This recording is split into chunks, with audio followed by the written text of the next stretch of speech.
This week I attended the ISIS student meeting 2023 up in Oxfordshire at the Rutherford Appleton Laboratory. There were lots of presentations from archaeology to climate science to pharmacology. It was really interesting. It was mainly focused around muon and neutron spectroscopy techniques that you can use in these areas for a variety of things. On the second day, though, there was a panel, which was fantastic. It was a handful of scientists, academics, and people from industry who were giving sort of advice and just answering questions. And there was a lot of good advice on things like industry versus academia, how to find your path, and a lot of that sort of boiled down to just do what you love, because no path is really better and you can gain experience along the way. There's no point in worrying about where you start, things of that nature. But it got me really thinking about what do I love, because it's a question that I've been putting a lot of thought into lately, trying to figure out my path, because I think it's important to have a vision when doing something like a PhD. And I've sort of always had a vision, but I realized that I was losing the ability to tell the difference between things that I really want to do and things that I feel like I have to do. So, in order to better distinguish this, I did some thought experiments about, the things that I like and I enjoy and do on a regular basis, and which I could do without. If I had to choose one, which would I choose is sort of the simplistic version of what I was thinking about. And beyond that, I asked myself, why am I here doing this PhD? Because a point that was brought up during the panel that was really resonated with my current internal struggle is a misconception that a lot of PhD students have, which is that once they get accepted into a PhD program and once they start their PhD, they're entitled to the degree. Like, just because they began and they were accepted means that they should inevitably finish and be successful in acquiring their PhD. But this is not true in reality, of course. There are people who don't finish, but what it really means is you should be open to the idea that maybe my PhD isn't for me. And I started to ask this, and because I've been feeling sort of unhappy. I've been fighting the status quo a little bit, and I'm wondering if maybe I should try something else. Just because I'm here now doesn't mean I have to stay here for 3.5 years and write a thesis and get my degree. I could stop doing this, take time, go back to the US. I could, get a job and then think about getting a different PhD. Because I realized that I really do enjoy evolutionary biology. Like, physics is a great avenue for evolutionary biology. I think it's a wonderful lens because it's very fundamental to physical existence, in which emergent phenomena such as life exists within the physical framework of the universe. So I think it's important to study evolutionary biology in that way.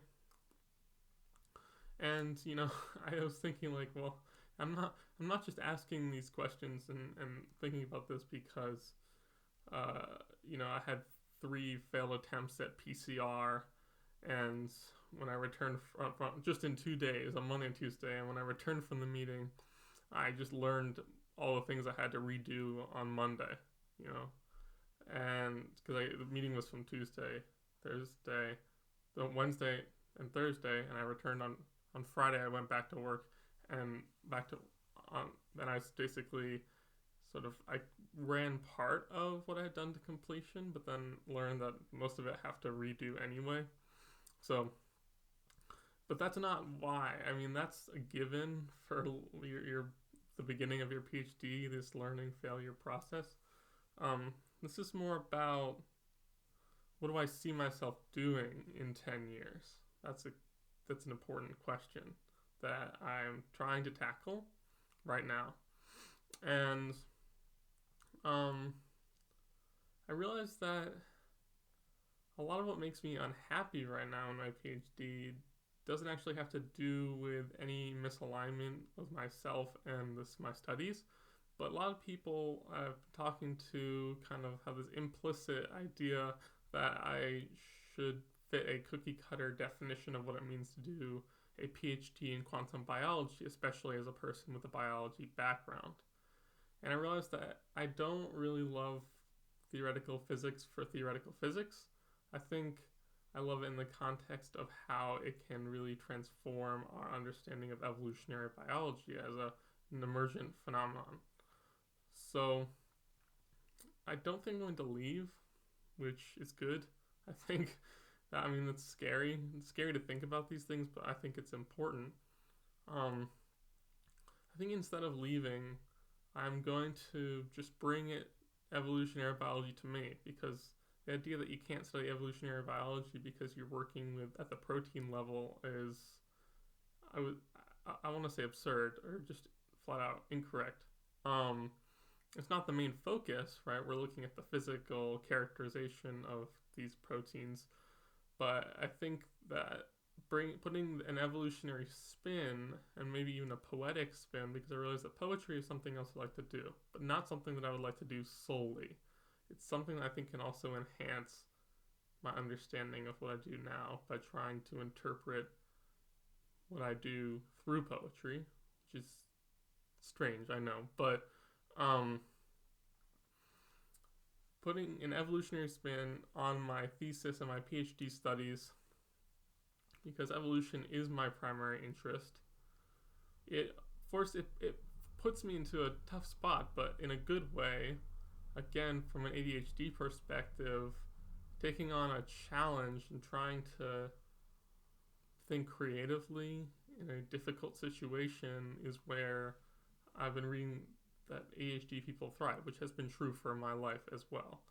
I think it will make my PhD a lot more satisfying and enjoyable, and I'll get a lot more out of it by trying to set this new precedent that there are more ways to do a quantum biology PhD than there have been thus far, because I think biology is a lot just pretty much all about evolution. That's sort of my opinion, which people will disagree with, but evolution is essentially how life changes over time and how new living things are formed by other living things. And there's many processes involved, the primary one being the mechanism of natural selection.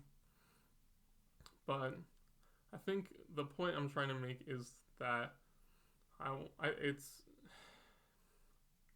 it's possible to do evolutionary biology in the quantum biology program at University of Surrey. It's not going to be easy, but I think it's necessary to do it for my own good and to show that it can be done. Because if you're not thinking evolutionarily because that's too complex and you just sort of wave everything away due to complexity, then you're missing a big part of what makes biology a fascinating subject to study. Plus, I need to stay because I need to make those gosh darn samples. Otherwise, they'll be scrambling to look for someone when Alejandro moves on, which he will at some point. And yeah. So I think it's important to really question what you do and why you do it, because it may help you realize if there's an underlying reason to how it makes you feel when you do it. And this is a bit of a turning point for me, even though it's very early on. I feel like I finally feel like I have direction with what I'm doing. So, thank you for watching, and I look forward to continuing to update on my PhD progress. Goodbye.